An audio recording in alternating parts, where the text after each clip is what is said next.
EMS TV आपका भरोसेमंद news network. यहाँ आपको मिलेगी हर बड़ी खबर हिंदी के साथ साथ अब इंग्लिश में भी।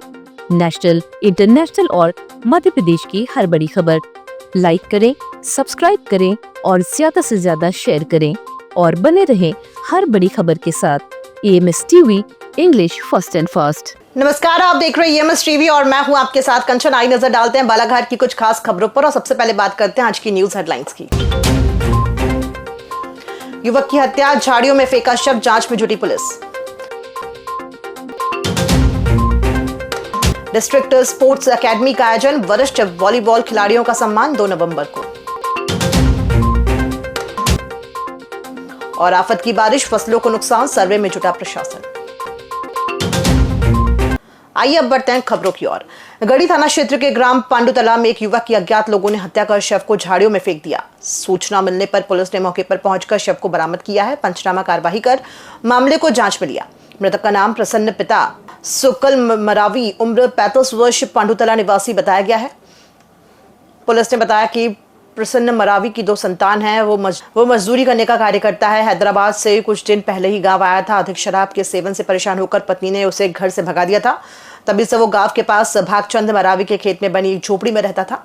शुक्रवार को प्रसन्न मरावी को अंतिम बार गांव के ही सरजू मरावी के साथ देखा गया था। 1 नवंबर की सुबह जब खेत गए लोगों ने झोपड़ी में देखा तो प्रसन्न दिखाई नहीं दिया। झोपड़ी से करीब 15 मीटर दूर झाड़ियों में उसका शव दिखाई दिया। सूचना के आधार पर पुलिस ने युवक के शव को बरामद कर मामले की जांच शुरू कर दी है। डिस्ट्रिक्ट स्पोर्ट्स एकेडमी द्वारा वरिष्ठ वॉलीबॉल खिलाड़ियों का सम्मान और दीपावली मिलन समारोह का आयोजन 2 नवंबर को किया गया है। यह आयोजन नगर के एक निजी होटल में होगा। आयोजन समिति के पदाधिकारियों ने बताया कि वॉलीबॉल खिलाड़ियों को प्रोत्साहित करने के लिए यह आयोजन पहली बार किया जा रहा है। कार्यक्रम में 90 पूर्व वॉलीबॉल खिलाड़ियों के शामिल होने की संभावना है। इस आयोजन के माध्यम से न केवल वॉलीबॉल खेल को बढ़ावा मिलेगा बल्कि खिलाड़ी भी इस खेल के प्रति प्रेरित होंगे। इस सम्मान समारोह में बालाघाट जिले के अलावा सिवनी, छिंदवाड़ा, मंडला, डिंडोरी, बिलासपुर, कवर्धा सहित अन्य जिलों के खिलाड़ी शामिल होंगे। ये वे खिलाड़ी हैं जिन्होंने कभी बालाघाट जिले का प्रदेश और राष्ट्रीय स्तर पर खेल के माध्यम से नाम रोशन किया था।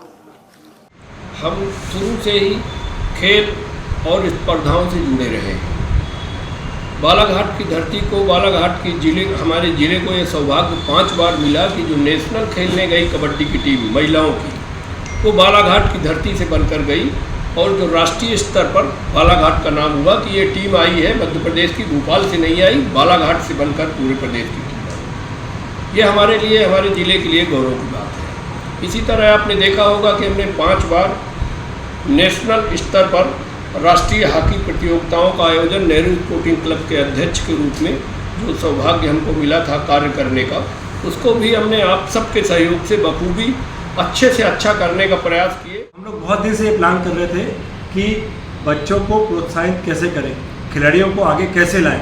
तो जो हमारे सीनियर्स खिलाड़ी हैं, जो हमारे कुछ खेल ग्राउंड पर हैं, कोच के रूप में भी हैं और कुछ बाहर चले गए, तो क्यों ना हम मिलकर एक ऐसा आयोजन करें जिससे पहले हम अपने जो सीनियर्स हैं उनको एक करें। तो उनको एक करने के लिए भैया का एक बहुत अच्छा सुझाव था कि एक बड़ा सम्मान समारोह, जिन्होंने बालाघाट जिले का नाम पूरे प्रदेश में न पूरे संभाग में, प्रदेश में नेशनल और इंटरनेशनल लेवल पर बालाघाट का नाम रोशन किया है। मोथा चक्रवात का असर भी बालाघाट जिले में देखने को मिला। बेमौसम बारिश से जहां खेतों में पानी भर गया, वहीं धान, कोदो, कुटकी की फसलों को काफी नुकसान हुआ है। कुछ एक स्थानों पर खेतों में कटी पड़ी धान पानी में भीगने के कारण अंकुरित होने लगी हैं, जिससे किसानों को काफी नुकसान हुआ है।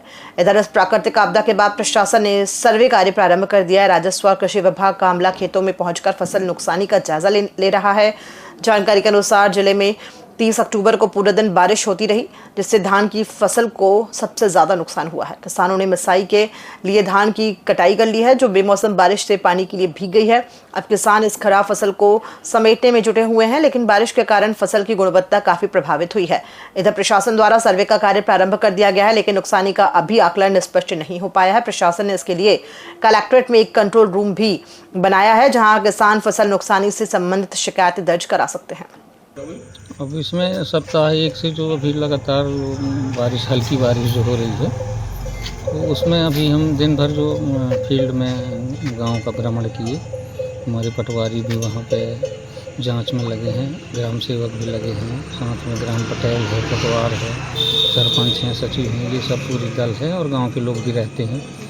तो उसमें ये सर्वे चालू है। तो उसमें देखने में ये आया कि अभी कोई एक गांव में ले लिया जाए तो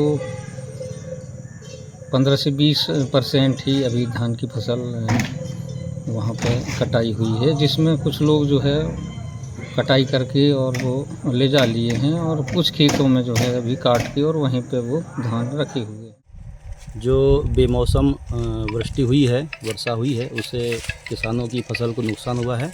उसका जो आई सर्वे चल रहा है उसको हम लोग सर्वे के रूप में कर रहे हैं और अधिकतर किसानों की जो फसल है पानी से नुकसान के दायरे में आई है और जो फसल खड़ी है तो उसमें नहीं है ज़्यादा नुकसान। प्राय लोगों की जो फसल है खड़ी पाई गई है और बहुत कम लोगों की फसल कटी हुई है और उसमें हम लोग नुकसान का आकलन देखकर उसका मुआवजा तैयार करेंगे। आज ऐसे कितने किसानों खेत में आप भ्रमण किए? 12 से 15 किसान हो गए हैं और सर्वे जारी है। रविशंकर सोनी, कहाँ के निवासी? ग्राम धोनी लामता। अच्छा, ये परिवारी जो सर्वे करने आए हैं क्या पाया उनको? उनने वही देखे कि धान गिरी हुई है और पानी से पूरी भींगी हुई है और अंकुर आ गया है। कितनी मात्रा में अंकुर आया? अंकुर तो ये समझ लो 50% अंकुर आ गया है। आपके खेत का सर्वेक्षण किया गया, आपके खेत में क्या पाया गया? हमारे खेत में तो पूरा गीला पाया गया पानी में। खेल परिसर बैहर में छात्रावास दिवस के साथ साथ मध्य प्रदेश स्थापना दिवस मनाया गया। सर्वप्रथम मां सरस्वती के छायाचित्र पर दीप प्रज्वलित कर कार्यक्रम का शुभारंभ किया गया। इस स्थापना दिवस में मुख्य अतिथि श्री सुरेंद्र गुड्डा मरकाम, कोच सर, खेल परिसर बैहर के समस्त स्टाफ छात्र की उपस्थिति में संपन्न हुई। बालाघाट जिले के बरबसपुर कोपे मार्ग पर इन दिनों बेमौसम बारिश ने राहगीरों की मुसीबतें कई गुना बढ़ा दी हैं। इसका मुख्य कारण संबंधित विभाग या ठेकेदार द्वारा सड़क की पटरी निर्माण में बरती गई घोर लापरवाही है। आरोप है कि सड़क के किनारे मुरूम की जगह सिर्फ मिट्टी डाल दी गई, जिसके चलते हल्की बारिश में ही ये मार्ग कीचड़ और फिसलन का अड्डा बन गया है। बेमौसम बारिश के कारण पटरी पर डाली गई मिट्टी पूरी तरह से गीली होकर दलदल वाले कीचड़ में बदल गई है। इससे वाहन चालकों और पैदल चलने वाले लोगों को भारी परेशानी हो रही है। इससे फिसलन भरे मार्ग पर आवागमन में गंभीर बाधाएं आ रही हैं, जिससे दुर्घटना का खतरा हर पल बना हुआ है। स्थानीय लोगों को सुरक्षित यात्रा करना मुश्किल हो गया है। देवउठनी 11 मानने वाले श्रद्धालुओं ने उपवास रखकर शाम के समय घर आंगन में तुलसी के पौधे के समक्ष गन्ना का मंडप बनाकर भगवान विष्णु के स्वरूप शालिग्राम व माता तुलसी का विवाह रचाया और पूजन सामग्री चढ़ाकर पूजा अर्चना व आरती कर प्रसाद वितरण किया। तुलसी विवाह को लेकर बाजार में प्रमुख चौक चौराहों पर गन्ने व सिंघाड़े की दुकानें लगी रहीं। गन्ने व सिंघाड़ा सहित पूजन सामग्री की भी अच्छी बिक्री हुई। देवउठनी एकादशी में गन्ने का विशेष महत्व रहता है, जिससे एक दिन पूर्व से ही शहर में गन्ना विक्रय के लिए आ गए थे।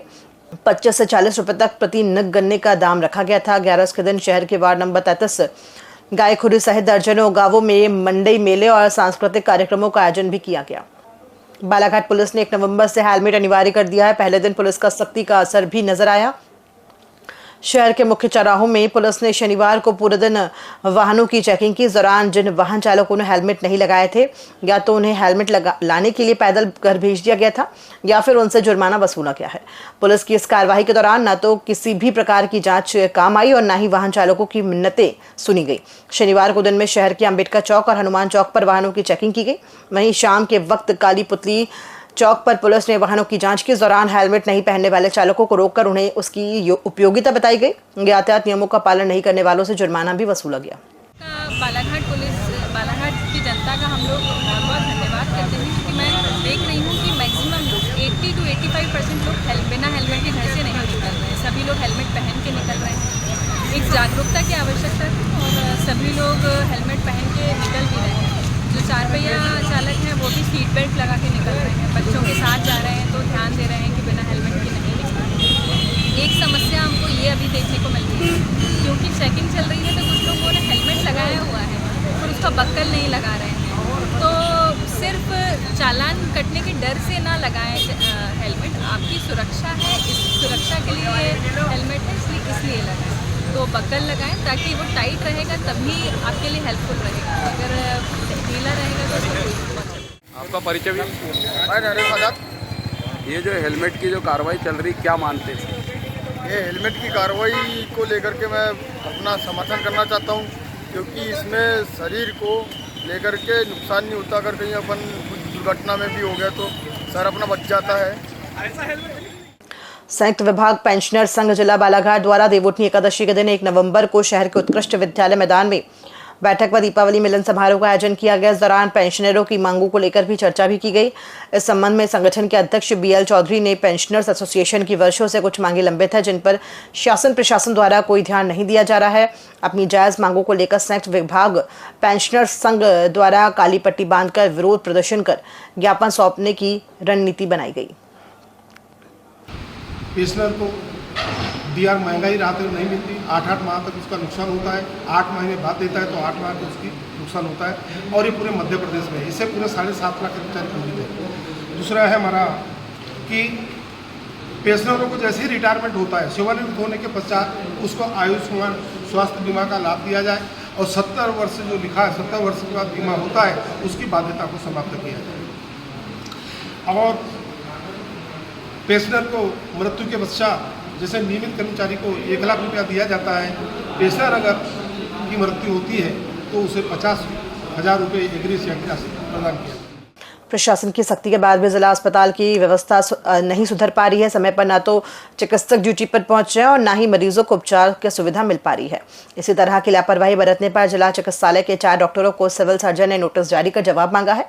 जानकारी के अनुसार सिविल सर्जन डॉक्टर निलय जैन द्वारा 31 अक्टूबर को जिला मुख्य चिकित्सालय का सुबह भ्रमण किया। इस दौरान डॉक्टर नितेंद्र रावतकर, डॉक्टर अंकित राणा, डॉक्टर डेनिला उइके और डॉक्टर गीता बोकड़े OPD में उपस्थित नहीं थे और उनके कक्ष में बाहर मरीजों की कतार लगी थी। समय पर उपस्थित नहीं होने के कारण इन डॉक्टरों को नोटिस जारी कर स्पष्टीकरण प्रस्तुत करने को कहा गया है। इसी तरह डॉक्टर अनूप तिलगाम द्वारा सर्जरी के 2 मरीजों की फिट या अनफिट की रिपोर्ट नहीं देने के मामले में लापरवाही बरतने पर उन्हें भी नोटिस जारी कर जवाब मांगा गया है। खबरों में फिलहाल इतना ही। दीजिए इजाजत। नमस्कार।